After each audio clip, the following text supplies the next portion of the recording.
Hello, this is Monty with Gillespie's Abbey Carpet and Floors.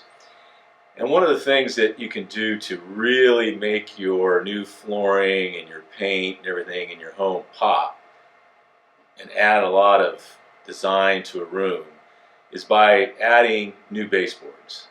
A lot of people don't even think about that, but when you're doing new flooring, you're doing painting, you really should be replacing those baseboards. Nothing is going to look worse than to have fresh paint, fresh floors, and an old beat up baseboard. So I wanted to show you what's really popular these days is some taller base.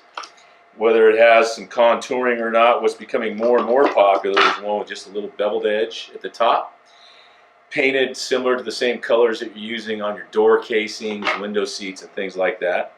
Or you also have stained base, which would be a wood base that you can stain up to match your new hardwood floor. Those are still somewhat popular, but the most popular is a painted. You also have these rubber base that comes in several different colors. You use them in bathrooms and kitchens some, not too much in a full room like a bedroom or a living room.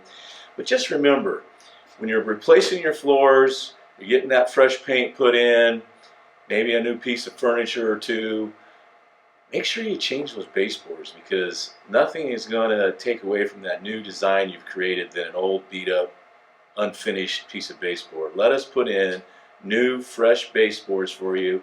We're doing it daily on every job. We pre-paint them or pre-stain them before we bring them out and hang them up. Once we get them up, touch them up, they're good to go. And you'll have a finished room that looks beautiful, and we've turned that interior design dream into reality for you.